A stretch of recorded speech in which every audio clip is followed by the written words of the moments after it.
हमारे ऊपर प्रभु की कृपा है ये हम कैसे पहचाने। ये 8 लक्षण प्रकट होने लगते हैं जिसके ऊपर प्रभु की कृपा होती है। हमारे ऊपर प्रभु की कृपा है ये हम कैसे पहचाने, तो ये 8 लक्षण प्रकट होने लगते हैं जिस पर हरिजू की प्रियाजू की कृपा है। पहला, घोर अपराध करने वाले के प्रति भी दया की भावना,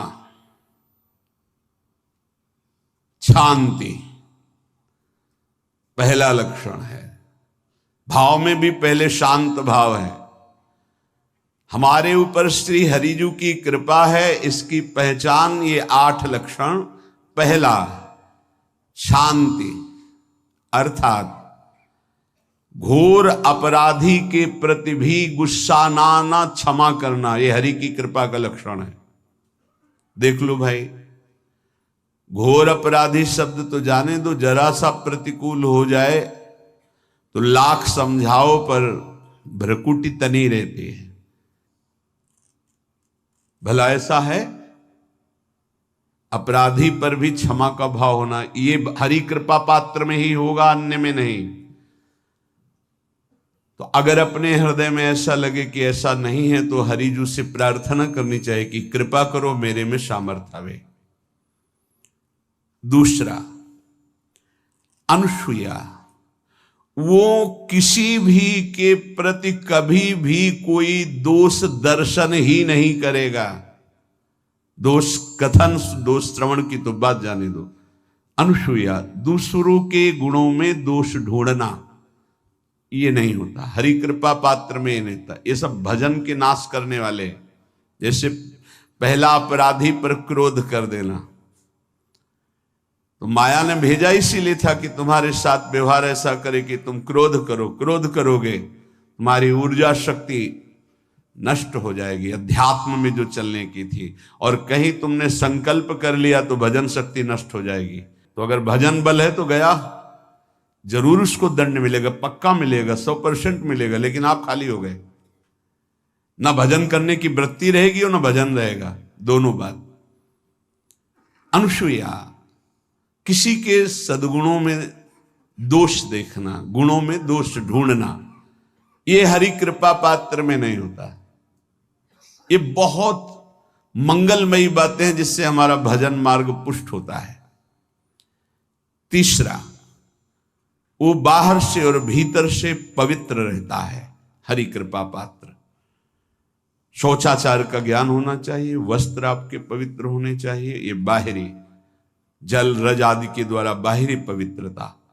और निष्कपटता, निश्चलता, सत्य भाव, ये अंदर की पवित्रता है। अगर कपट है, छल है, असत्य है तो हृदय मलिन रहता है। भीतर और बाहर से पवित्र रहना, इसमें खास बात क्या है? भीतर और बाहर से पवित्र रहने में, भीतर और बाहर से सदैव पवित्र कौन रह सकता है? तो बोले जो पुंडरीकाक्ष भगवान श्री हरि का प्रियाजू का स्मरण करता रहता है, वो शवायाभ्यंतर शुचि, वो बाह्य और अभ्यंतर दोनों से पावन रहता है। तीसरी जो कृपा का लक्षण है, अर्थात वो सदैव भगवत चिंतन परायण, शौचाचार का पालन करने वाला, बाहर और भीतर से हरि कृपा पात्र पवित्र रहता है। चौथा, ऐसे कार्यों का अनुष्ठान न करे जिनमें हमारा भजन छूटता है, जिनमें सत्य छूटता है, जिनमें भगवत भाव छूटता है। जैसे आपके ऊपर कृपा हुई, आप भगवत मार्ग में चल रहे हैं, अब आप ऐसे संसारिक कार्यों का अनुष्ठान कर रहे हैं जिनमें आपकी चित्तवृत्ति बिल्कुल भगवत विमुख हो रही, तो जीवन का लाभ क्या होगा? लाभ तो है भगवत स्मरण सहित। जैसे कल एक ने प्रश्न किया कि मैं खाता तो नहीं हूं लेकिन मांस के दुकान में मांस बेचता हूं, होटल आदमी, क्या उचित है? ये उचित कैसे हो सकता है? तुम और भी तो व्यापार कर सकते हो। जरूरी है धर्म का पालन करने की इच्छा करते हो, धर्म आचरण करते हो, ऐसा नहीं। तो विरत बहुकर्मा, उन कर्मों से हमें विरत रहना है जो हमारे धर्म के विरुद्ध है, जो भजन के विरुद्ध है। हरि कृपा पात्र ऐसे कर्मों का अनुष्ठान कर ही नहीं सकता। अपने भजन का फल देखना भगवत कृपा पात्र के, सबको प्रदान कर देना। हिम्मत है? अपने भजन, इतनी मेहनत से किया हुआ भजन, भजन होने के बाद हे प्रभु इस भजन का फल हो, सर्वे भवन्तु सुखिना सर्वे सन्तु निरामयः। यहां तो कहते हैं महाराज एक माला रोज आपके लिए करता हूं कि आपकी बीमारी ठीक रहे, तो शेष किसके लिए करते हो प्रभु?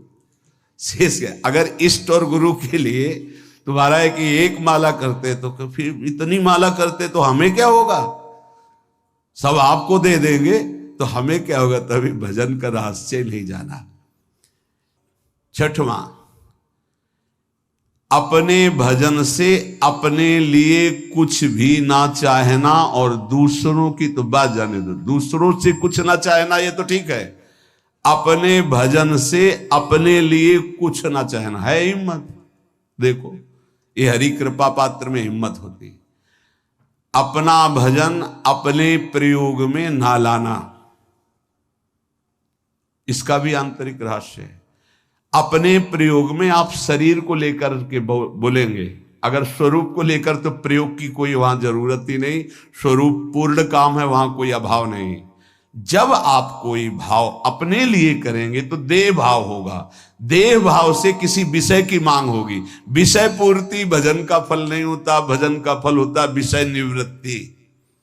बहुत जोर की बात है, कैसे समझ में आए? अपने भजन का भी फल अपने लिए नहीं, दूसरों से कुछ चाह रखना तो बात ही जाने दो, भजन से भी कोई अन्य सुख की चाह नहीं हुई। क्या चाहिए? भजन ही बनता रहे, भजन का फल भजन बनता रहे, खूब निरंतर जप करते रहे।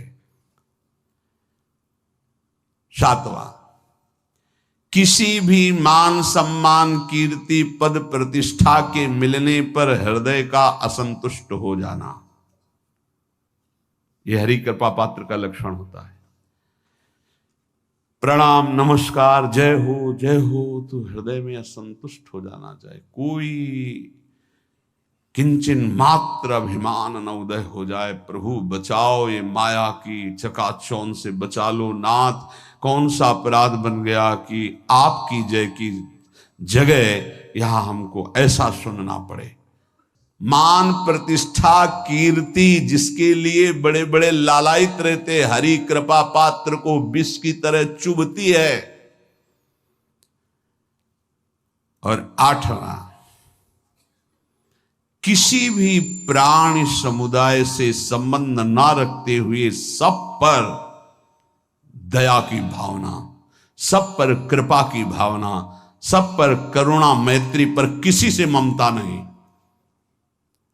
ये सूत्र बहुत व्यवहार में प्रयोग करने योग्य है। सबसे करुणा और मैत्री, पर किसी से ममता नहीं। करुणा तो करी भरत जी ने, मैत्री भी की मृग से, पर ममता रहित नहीं रहे। ममता कर ली तो अगला जन्म हिरण का हो गया। ममता नहीं रखनी। निर्ममो निरहंकारा, करुणा मैत्री तो करनी है, जैसे इसमें आदेश है, गीता में जी आदेश है, अद्वेष्टा सर्वभूतान मैत्र करुण एवच, पर निर्ममो निरहंकारा, ये साधक की चतुरता है। प्राणी मात्र पर दया कृपा करुणा मैत्री, पर ममता नहीं। ममता किसी से, और यहां करुणा मैत्री ये तो गायब हो गई, केवल ममता रह गई है। अपने शरीर से ममता, शरीर संबंधियों से ममता, विषय भोगों से ममता, यही जहर है। संबंध में ये ममता ही जहर है, विचारों में अहंकार जहर है, कर्मों में ये आसक्ति जहर है। इसी जहर को मिटा दे तो जीवन मुक्त महापुरुष कर्म करते हुए, विषय सेवन करते हुए, वार्ता करते हुए, विचार करते हुए, बिल्कुल जहर रहित उसका जीवन हो गया। तो ये 8 बातें हरि कृपा पात्र में होती हैं, इनको बार बार सुनना और हृदय में धारण करना।